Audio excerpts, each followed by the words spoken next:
आप सभी को धनतेरस की हार्दिक हार्दिक शुभकामनाएं। माँ भगवती से कामना करते हैं कि आपके घर में सुख शांति और धन वर्षा हो।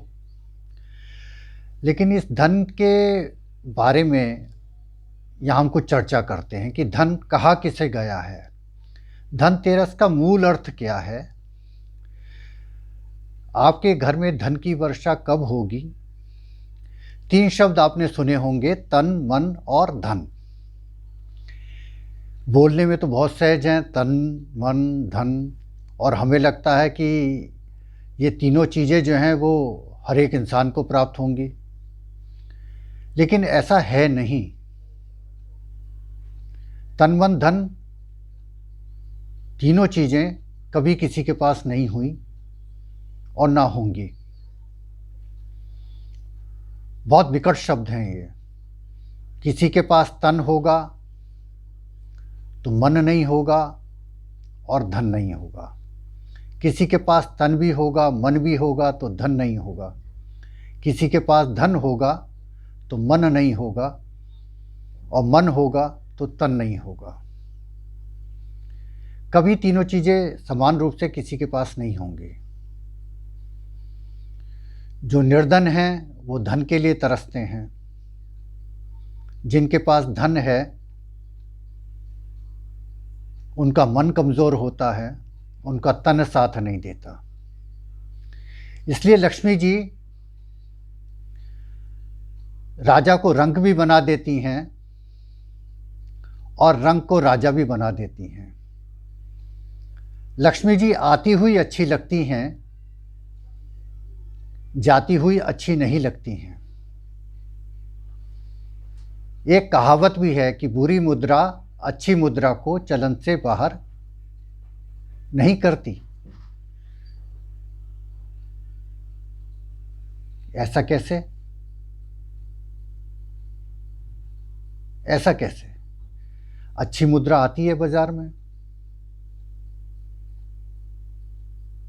लेकिन सब तिजोरी में हो जाती है, आपकी जेब में हो जाती है, और बुरी मुद्रा जो है वो बाजार में बनी रहती है।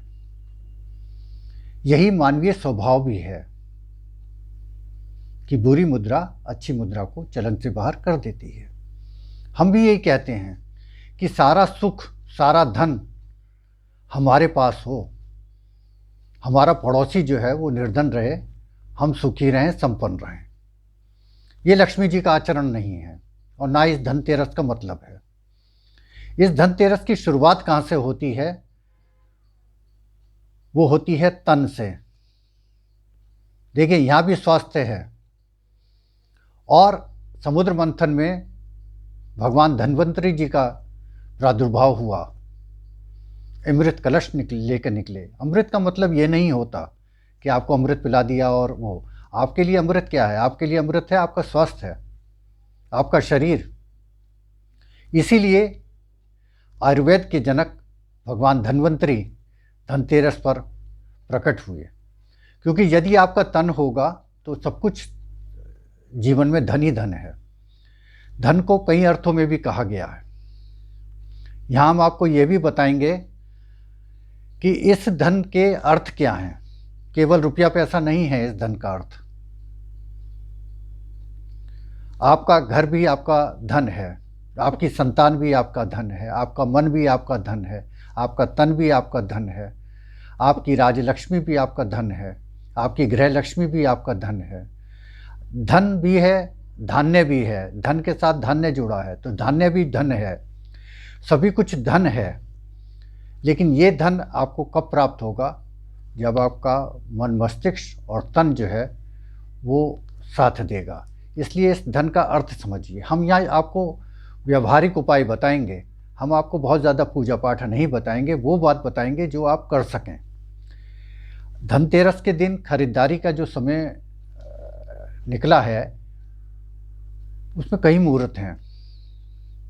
सुबह 8 बजे से लेकर 10 बजे तक का भी समय है, और उसके बाद 10:40 से लेकर 1:30 बजे तक का समय होगा, और 1:50 से लेकर 3 बजे तक का समय है, और फिर शाम को 6:30 से लेकर 8:30 तक का समय है।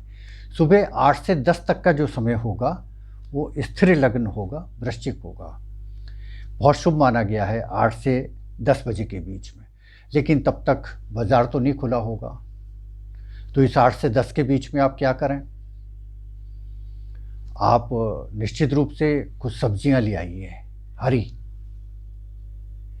खास तौर से मूली, पालक, ये लेके आइए, करेले लेके आइए, स्वास्थ्यजनक हैं। और अगर ये सब भी संभव नहीं है तो आप सूर्य भगवान के सामने पहुंचिए और सूर्य भगवान का ध्यान कीजिए और धूप का सेवन कीजिए, विटामिन डी का। ये भी आप आयुर्वेद और धन्वंतरी भगवान की आराधना कर सकते हैं इससे।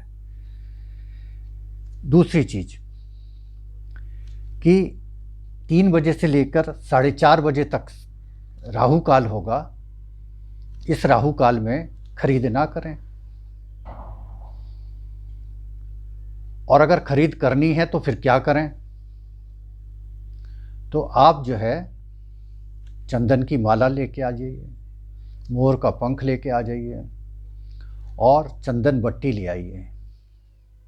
जो लोग डिप्रेशन के शिकार हैं, जिन लोगों को, जिनकी शांति भंग है या जिनका जो परेशान रहते हैं, वो चंदन की बट्टी को ले आइए, दिवाली तक रखे रहने दीजिए और उसके बाद अपने बिस्तर के, पलंग के, तकिए के नीचे, पलंग के नीचे रख दीजिए उसको। फिर देखिए, तो ये राहु का ये एक उपाय है, जो राहु का उपाय आप कर सकते हैं। मोर का पंख अपने सिरहाने रख लीजिए या ठाकुर जी के पास रख लीजिए। बात एक है, उसको माथे पर प्रतिदिन लगाइए, ये राहु का उपाय होगा। अब इसमें एक चीज़ और बोलते हैं कि लक्ष्मी जी का पहला वास कहाँ माना गया है? रुपये पैसे में नहीं माना गया, वो माना गया धातु में। तो धातु के लिए सबसे अच्छी जो चीज़ है वो है आपका स्वर्ण। जिनके पास स्वर्ण नहीं है वो पीतल का कर सकते हैं, कांस्य का कर सकते हैं। और जो इन सब चीज़ों से भी असमर्थ हैं वो थोड़ा सा गेहूं ले लें बाज़ार से, सतनाजा ले लें। ये भी सब धनतेरस के ही आपको उपाय बता रहा हूँ मैं आपको। और कुछ नहीं हो तो थोड़ा सा कोई भी आप थोड़ी सी दाल ले लीजिए, थोड़ा सा गेहूं ले लीजिए, ये दे लीजिए। और आप इसका दान भी कर सकती है, जितना दान करेंगे उतना अच्छा। और सबसे अच्छा धन कन्या, कन्या का विवाह, कन्यादान सबसे बड़ा, कन्या सबसे बड़ा धन। तो किसी गरीब कन्या की अगर शादी कहीं हो रही हो तो आप यथासंभव, यथा योग्य कुछ दान दे दीजिए। आटे का कट्टा दे दीजिए या बिछुए दे दीजिए, सबसे बढ़िया चीज़। सुहाग का कुछ सामान दे दीजिए, तो आप देखेंगे कि आपके धन की वृद्धि होगी। ये उपाय बहुत कारगर उपाय हैं, इन पर विश्वास के साथ आप कर लीजिए। सब, हर कोई तो जो है मोटर गाड़ी नहीं ले सकता, हर कोई जो है जेवर नहीं ले सकता, जेवरात नहीं ले सकता, तो वो क्या लक्ष्मी जी की आराधना नहीं करे? लेकिन लक्ष्मी जी की आराधना के लिए सबसे अच्छी चीज़ जो मैंने आपको बताया कि ये छोटे छोटे उपाय हैं जो आप कर सकते हैं। मूल बात यही है कि आप धन का अर्थ समझिए, धन का सदुपयोग कीजिए और भगवान धन्वंतरी की आराधना के लिए कुछ भी आयुर्वेदिक कोई भी आप ले आइए जो आपको लगता है, तो निश्चित रूप से धन्वंतरी भगवान प्रसन्न होंगे, आपकी भगवान मनोकामना पूरी करे। बस इस बात का ध्यान रखिए कि धनतेरस पर अपने मन को भी स्वस्थ रखिए। दिवाली केवल आपकी नहीं है, दिवाली उनकी भी है जो निर्धन हैं, तो उनके घर की दिवाली के बारे में भी आप सोचिए। बहुत बहुत नमस्कार, प्रणाम। और अगर हमारी बातें अच्छी लगती हों तो कृपया चैनल सब्सक्राइब करें। इन्हीं शब्दों के साथ मैं सूर्यकांत द्विवेदी आपको सादर प्रणाम करता हूं और धनतेरस की हार्दिक शुभकामनाएं देता हूं। नमस्कार।